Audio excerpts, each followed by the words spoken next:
In the name of the Father, and of the Son, and of the Holy Spirit. Amen. We all know the Our Father, our Father, who art in heaven.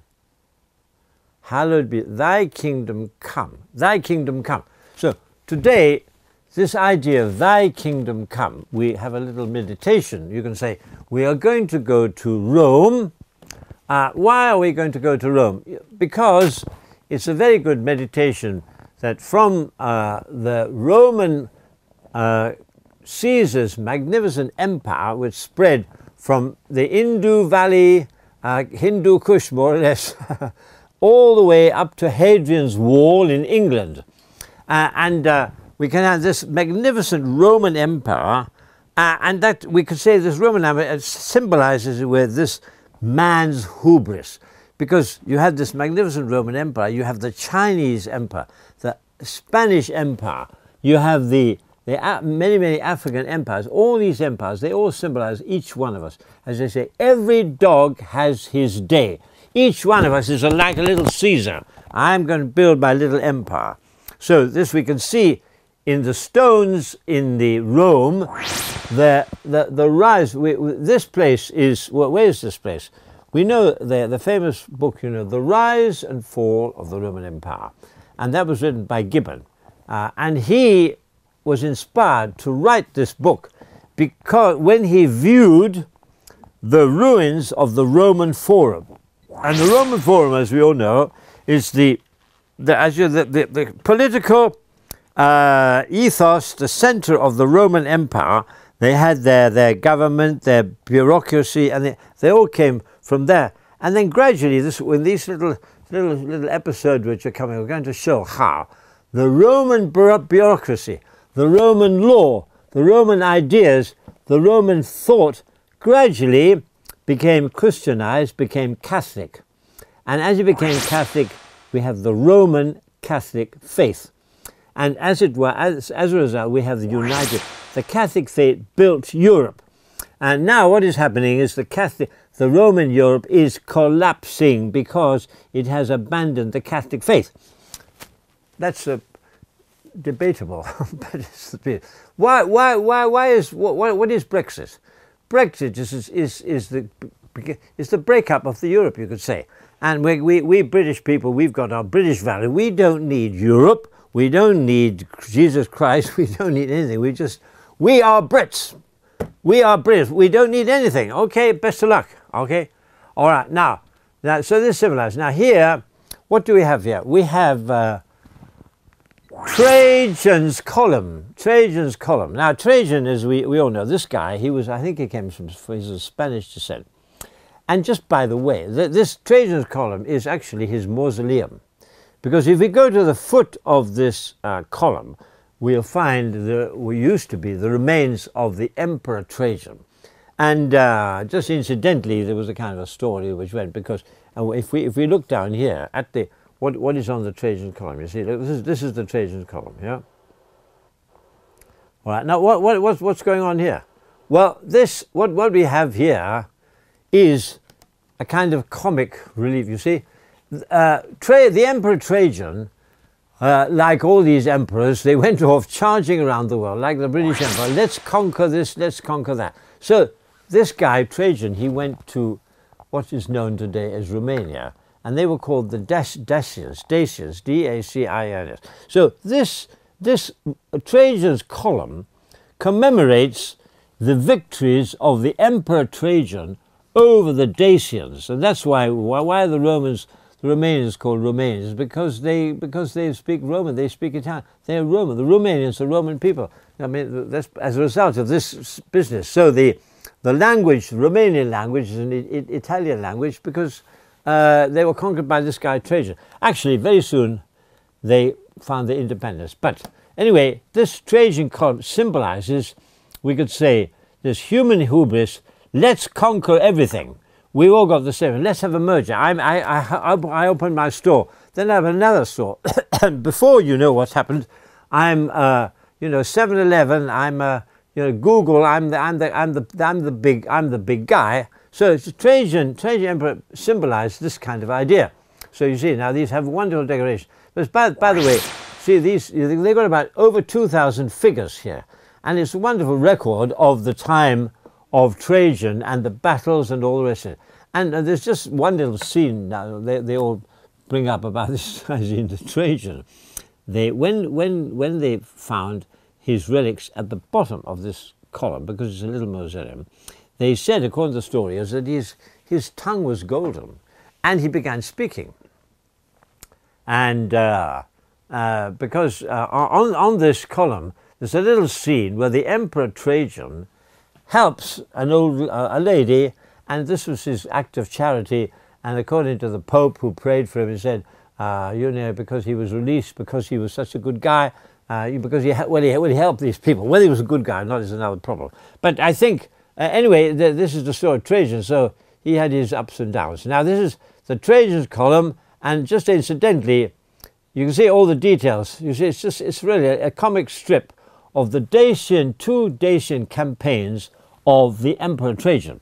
And as a sort of fitting symbolism to the whole thing is originally the top of this column, which is about 100 feet high, and it's 100 feet high because it's the same height as the piece of the Quirinal hill was chopped down to make the Trajan markets. So the top of this column is the same height as has been carved out of the sin to have, because behind you have the Trajan market. And just by the way, we're looking at the Roman Forum today, but we all know there's about 6 or 7 forums, the Augustus Forum and Julius Forum. This happens to be one. So at the top of this column used to be the Emperor Trajan. Now, who's sitting at the top? Peter. In other words, the modern Caesar is the Pope. The Pope is the top dog, whether he likes it or not. Now, there's another top dog coming along here. So this is the monument to the Risorgimento. We've got the quadrigas here, the 4 horses, and they think they're the greatest thing of all time. And according to all the experts, I'm no expert, they say this is, just put it simply, a monstrosity. It's a monstrosity because it looks like a typewriter or a wedding. They call it a dactyl, a typewriter or a wedding cake. But whatever it is, anybody who's Rome knows the thing. It's stuck there, and it's supposed to commemorate Victor Emmanuel II uniting the whole of Italy, because as you know, originally Italy was a patchwork of all sorts of things, and this guy, and Garibaldi did his bit, and he came over, I think he was fighting in South America somewhere. Anyway, he was going, and it's just worthwhile remembering, we might as well do our washing in public, that the main obstacle, one of the big obstacles to the unification of Italy was the Papal States. And the Papal States, in other words, how did the Papal States come about? Well, we have this fisherman, Peter. He comes to Rome, he becomes the Pope. And the Catholics were persecuted for 300 years. They're persecuted for 300 years. After 300 years, the Emperor Constantine becomes Catholic. And they have the Edict of Milan, 313, freedom of religion. And before long, we have Theodosius. The whole of their empire is more or less forced into Catholicism. They were dragooned into Catholicism. And so you have this incredible transformation from a Galilean fisherman to the captain of the world, the bark of Peter, which sails on regardless of what all the common market people want to do, want to play it down or something. But anyway, so I just remind us, according to this guy, my name is Father Abbott, that's what's happening in Europe, is they've abandoned the Catholic faith, they've abandoned Christianity, and what we have is English values. What does this mean? I don't know. Or European values. Fraternity. So Rousseau. Liberty, libertà, égalité, fraternity. That's the motto. 3, the Holy Trinity. Liberty, equality, fraternity. And that's what's supposed to make up Europe. Well, it will crash down because you can't build up a community without the Catholic Church. So here we are. So we have, this is the Victor Emmanuel. And as you say, this was the first of the, actually, even Charlemagne, the first of the real king of Italy. Before it was a patchwork. It was the same as Germany and France and England. They were all little patchworks or China, and this guy was supposed to unite them all. And then, okay, now what do we have here? This is Piazza Venezia.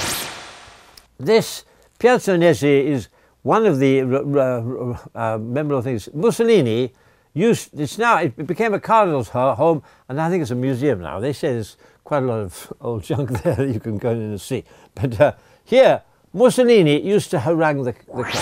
Well, I lived in Milan about 8 years, and I was all pointed, I can't remember what the name of the piazza was, but this guy, Mussolini, who of course ran the whole of the, you know, the fascists in Italy during the last World War, and eventually he was hounded out, and he was going across across the I suppose it's across there to Switzerland.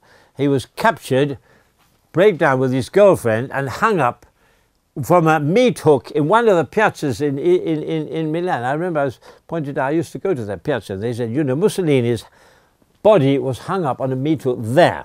In other words, it's to symbolize, you know, the grandeur of Ren. We all will be hung up by meat hooks. So we'll all be put in coffins and all this at some time. So every dog has his days, like me. Father Alan, I'm screaming and shouting, and I'm already 85 years old. One day I'll be hung up by a meat hook. But anyway, here, that's Piazza Venezia. And this is just in front of the Vittorio Emanuele thing. This is it, Piazza Venezia, you see. He used to come out and say, Italiani, andiamo, viva il Duce. They used to call him the Duce, D-U-C as well. Okay, now since that's along here, the Emanuele, so the Italians, this is got a bit of Italian showmanship here, putting it on, we are the greatest guys of all time, you know, viva. Okay, now, this is the church is called the Ara Celis. Ara is altar, Celis, altar of heaven. Now, the tradition goes, this is now a Catholic church, and it's got these steps here, and they used to say that all these hippies and backpackers, they used to sleep here at night until some madman began chasing them out. But on this place also there was one, I can't remember his name, I think Rienzo. He was a local demagogue. He used to stand on here and say, Viva Romana, woman's libertà, and all this stuff, and they chopped him, killed him, buried him nearby. But what happened was the Emperor Augustus, well, he was just about, or had been given the title of Augustus, because we all know that Caesar died. It's either his adopted son. He was in I think it was in Paris. He was in studying, and he rushed back, did his became, and then there were two famous battles of Actium and Philippi. He was top dog, subdued the Spaniards. Now, okay, Augustus, you are worthy of being a god. We are going to give you the title of, by the way, it's not Diocletian, it's Domitian. Anyway, this guy, we're going to call you Augustus. It means you are worthy of being called a god. Well, this guy who is worthy of being called goes up here, and he has a vision. According to him, he's had a vision. He says, young chap, you think you're the emperor of the world, the greatest of all time. But before long, or this more or less at the same time, just before that, there's him being born a son, a man who is the Messiah. So, in other words, there was a kind of premonition or a kind of a prophecy of the coming of the Messiah.